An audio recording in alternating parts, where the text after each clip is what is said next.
Please stand for the opening prayer and pledge. Father in heaven, bless us as we gather today for this meeting. Guide our minds and hearts so that we will work for the good of our community. Teach us to be generous in our outlook, courageous in the face of difficulty, and wise in our decisions. Thy will be done. Amen.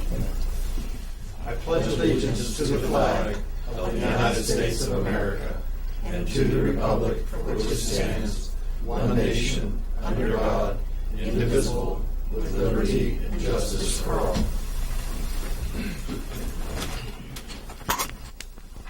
Hancock County Commission will come to order this 28th day of June 2018 at 2:30 p.m. Mr. Clerk, I'll ask you to take roll call, please. Mr. President, all the commissioners are present today. Thank you. Approval of minutes from June 14, 2018 meeting. Move to approve. Discussion? All in favor? Aye. Opposed? Motion carries. Correspondence. Robert Pennington, Deputy State Highway Engineer, West Virginia DOH, Statewide Transportation Improvement Program for 2016-2021. It's listed of proposed amendments, and it's available for the public to review and comments.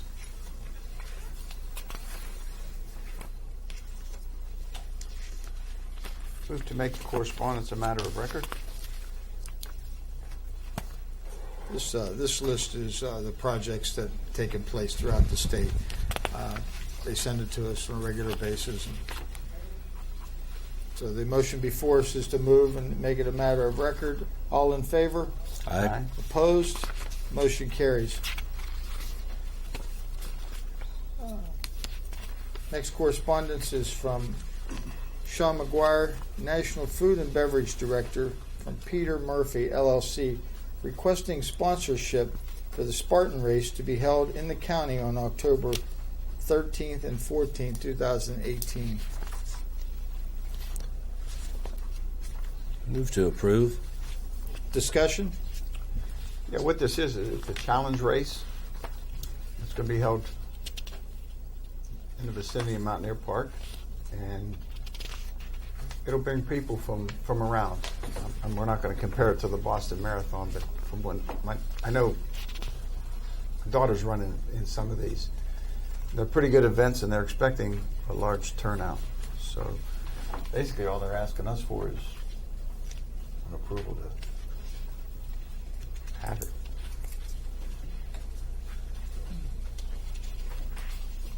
The motion before is to approve the sponsorship. All in favor? Aye. Opposed? Motion carries. Under new business, approval of the internal budget revision 2017-18. And yes, this is just the final revision where the department numbers don't change. We just move money within the departments to cover the expenses. Move to approve. Discussion? All in favor? Aye. Opposed? Motion carries. Approval of the county insurance package. Gentlemen, today we have Mr. George Gresco with us. George, we'd like to talk about the upcoming year and our insurance package, how we're doing. Appreciate the opportunity to be here to talk about the insurance program today. I'll summarize it two-part. Can you step up to the mic, please? Two-part. First, the real good news. Your workers' compensation, the rates in West Virginia can continue to climb. Yours included. Your experience mod has improved over the years.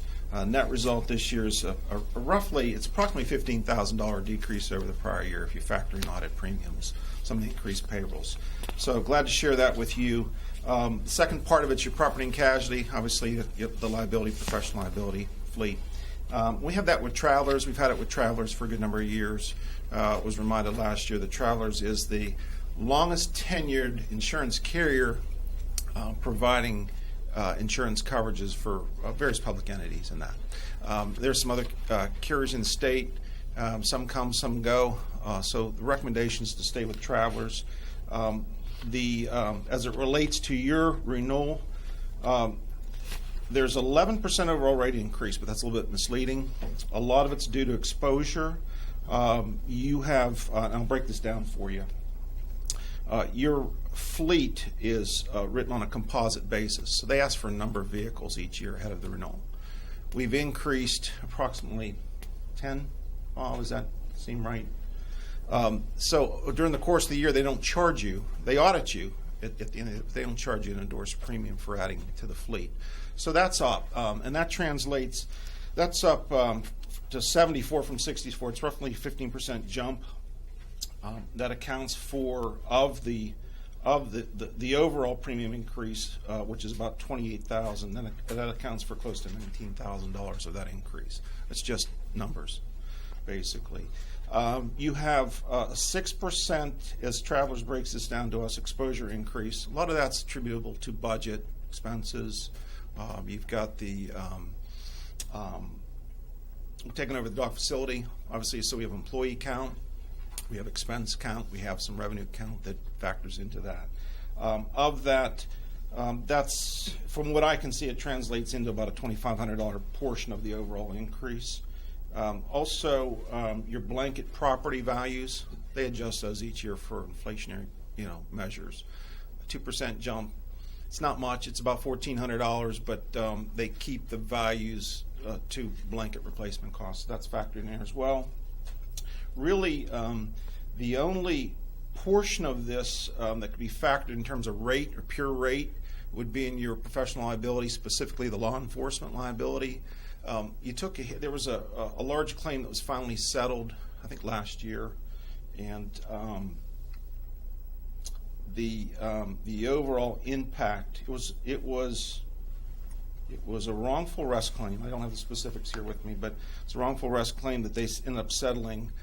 So they factor in, obviously, your premiums paid to your experience, and so they adjusted that upwards because of the losses, and that's about the remaining portion of it, another $6,000.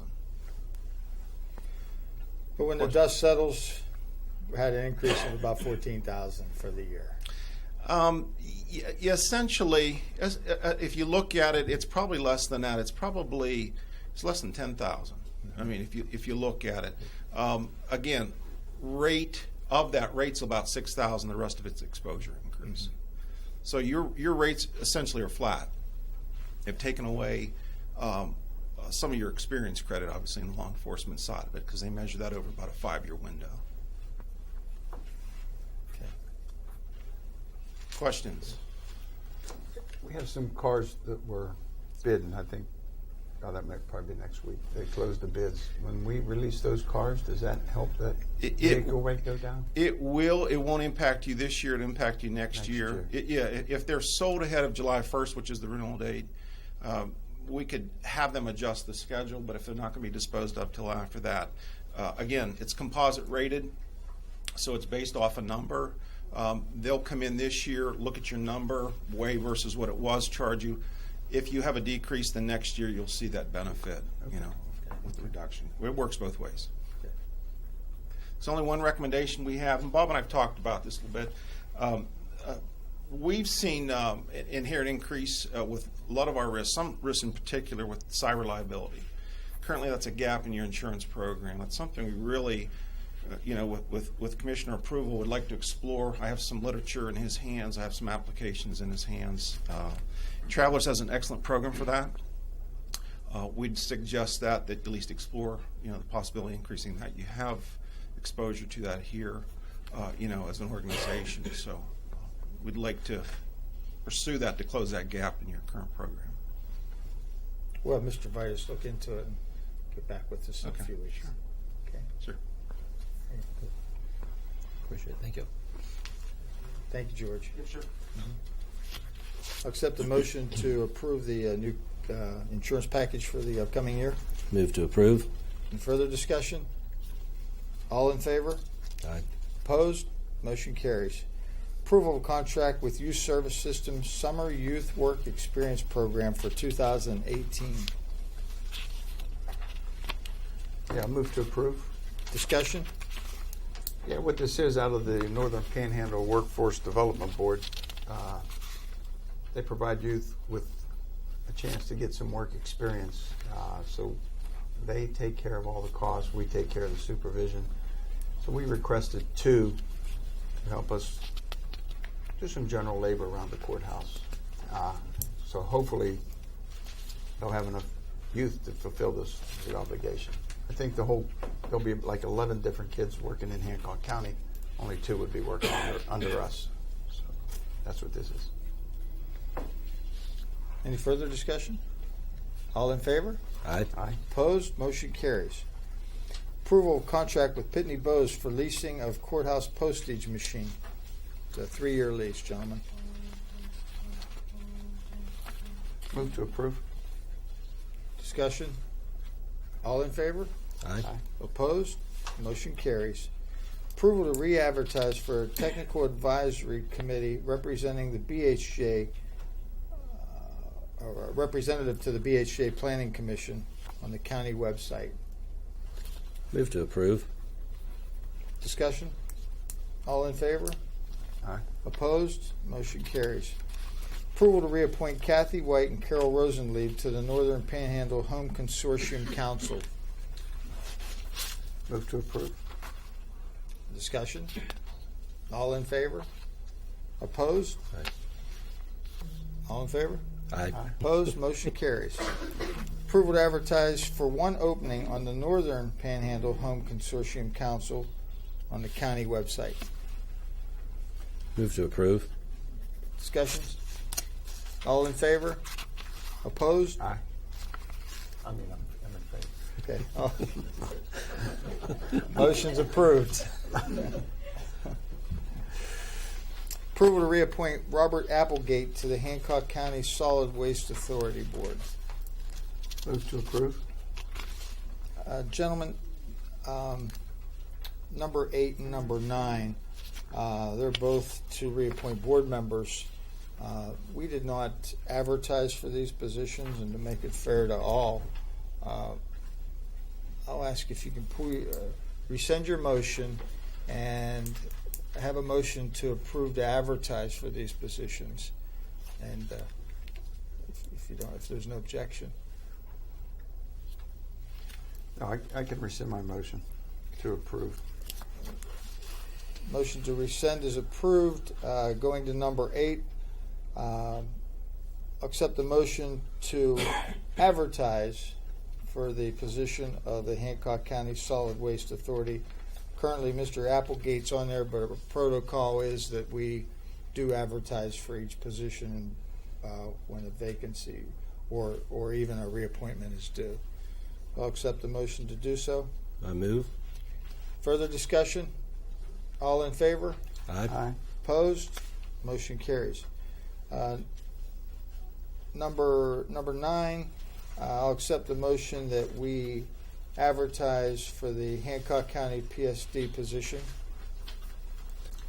Move to approve. Discussion? All in favor? Aye. Opposed? Motion carries.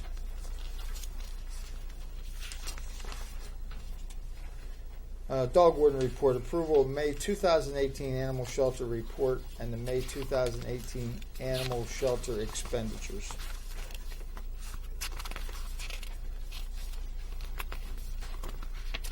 Move to approve the report. Discussion? All in favor? Aye. Aye. Opposed? Motion carries. Under the Office of Technology and Communication, requesting approval of the Beaver Valley Power Station 2018-19 grant amendment with First Energy Nuclear Operating Company. Move to approve. Discussion? All in favor? Aye. Opposed? Motion carries.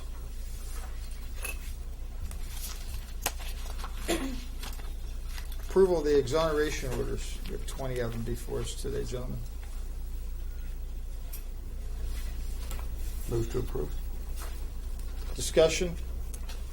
All in favor? Aye. Opposed? Motion carries. Approval of general county bills.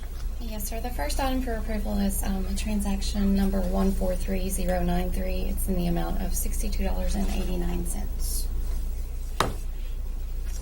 I'll move to approve that transaction. And is this for the travel, you said?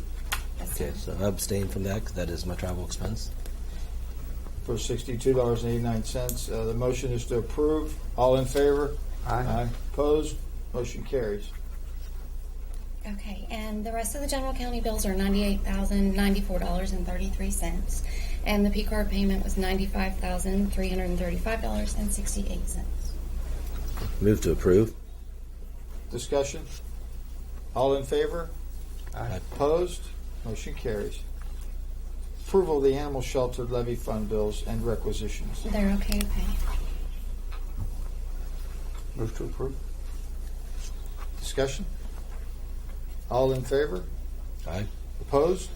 Motion carries. Approval of library levy fund bills and requisitions. 2 libraries submitted, and they're okay to pay. Move to approve. Discussion? All in favor? Aye. Opposed? Motion carries. Approval of sheltered workshop levy fund bills and requisitions. They had 2 requisitions, and they're okay to pay. Move to approve. Discussion?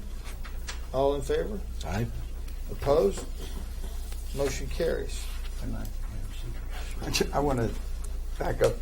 It's not really under new business, but it's just something. We are probably going to change our meeting dates. And we have a meeting on July 10th. And we will probably, we're going to have a revised schedule of meetings due to accounting purposes. Some things now don't close till the end of the month, and when we have that meeting on the 1st, 2nd, or 3rd, it gives the office people are getting behind, and then they're struggling to get caught up. So it's been requested that we go to possibly the 2nd and 4th Thursdays, and that's pretty much what it's going to be like. So we'll finalize that for our next meeting. Yeah, just the way that the dates are falling, we don't have everything in for the meeting, for the first meeting. But if we delay it, then that gives bookkeeping more time in the tax office. Okay. Mr. Vitus, would you hand me that clipboard and sign-in sheet? Sorry.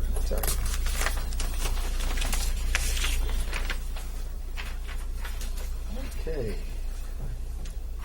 Roy Palmentier. Roy is back today to see us. Welcome, Roy. Good afternoon, gentlemen of the commission and guests.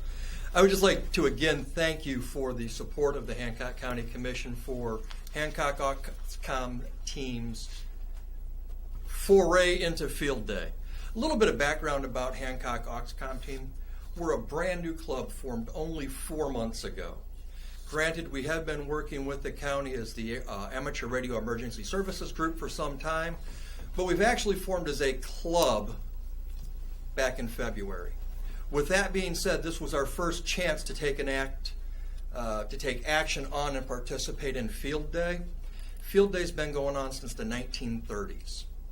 So we're a real new club tackling something that's been going on for a very long time. And our club set some very lofty goals for Field Day. Well, we didn't reach our goals, but what we did do is, based on the numbers that we have right now that are very preliminary, we should finalize them on Monday. In a 24-hour period between 2 p.m. on Saturday afternoon and 2 p.m. on Sunday afternoon, we made 446 voice contacts, 84 digital contacts, and 153 Morse code or continuous wave contacts in that 24-hour period. What that means in relationship to points is, if we look at last year's numbers and compare, we would be number 7 out of 19 organizations in the entire state of West Virginia participating in Field Day. We would be number 37 out of 76 teams participating in our category nationwide. For a team as new as this to go ahead and be in the top 50% in the state of all stations, and the top 50% of the stations we were participating against in the country, is phenomenal. And we would like to just thank you again for your support. I know Commissioner Collier was able to come out Saturday night after the rain and check it out, and I know Commission President Davis even got on the get on the air station and made a couple of contacts. And the contacts we made include 45 out of the 50 United States. That does include Hawaii. We also made contact with the U.S. Virgin Islands and Puerto Rico during that 24-hour period. All this was done with a generator or a solar-powered station, wire we threw up in the air. I gotta give a plug and say special thanks to Six Enterprises for the use of their crane. They were able to get our antennas 85 feet in the air, which was a big help. But with 100 watts radio, a battery, and a piece of wire, that's how we made these contacts. And I again just want to thank the Commission for the proclamation for Amateur Radio Week and the support of a club that is here to support the citizens of Hancock County. Thank you. Thank you. Thank you. For the good of the order, Karen, anything to come before the commission today? Yes, sir. We're just going to be working on closing out this fiscal year and starting the next one. We'll have the unencumbered amount, the first unencumbered amount by the end of the month, end of July. Okay, very good. Mr. Lucas? Happy 4th of July. Thank Enjoy. you. Thank you. Mr. Vitus? I've got nothing after Mike's Happy 4th of July. Good. Good. Mr. Foley? Mike and Bob. Great. Nothing else. Good. Mr. Cowie? Also wanted to congratulate the New Cumberland Garden Club. They had a chance, I think it was about a week and a half ago, 2 weeks, that they put up the Blue Star Memorial that was done here in New Cumberland, and for all their hard work to get recognized both here in the state level, and they had also, I guess, been members of the national garden clubs there too, to be able to erect this memorial. So I want to congratulate them on that. Also on the ham operators for your field day, that everything went well on there, and thank you for your support and everything that you do for the county when we have the 911 test and everything there too. Mr. Barnaby? Yeah, I received a letter for an announcement. The Board of Directors of the UNDO's Upper Ohio Valley Italian Heritage Festival takes great pleasure in inviting all family, friends, and visitors to the beautiful Heritage Port Riverfront in Wheeling for the 36th annual 2018 UNDO's Upper Ohio Valley Italian Heritage Festival. It's one of the largest Italian festivals in the nation. It's a weekend of delicious food, great live entertainment, fireworks, and fun with your family and friends. Please come and join us on Friday, July 27th through Sunday, July 29th for a fun-filled weekend in celebration of the Italian heritage we have in West Virginia. That's July 27th, 28th, and 29th. Hope to see you there. So I'd share that since it was directed to the commission office. And that's all I had. Thank you. You're welcome. Just a few events coming up. The Weirton Parade and festivities will be held this Saturday. Parade begins at 10. At the Event Center on Sunday the 1st, Wheeling Symphony will be there. And then the Chester events and parade will kick off July 4th. So if you're looking for activities to participate in, those will be great events this coming weekend. And happy 4th to all. Our next meeting will be held on the July the 10th, which is a Tuesday at 9 a.m. July 10th at 9 a.m. If there's no further business to come before the commission today, I'll accept the motion that we adjourn. Move to adjourn. We are adjourned.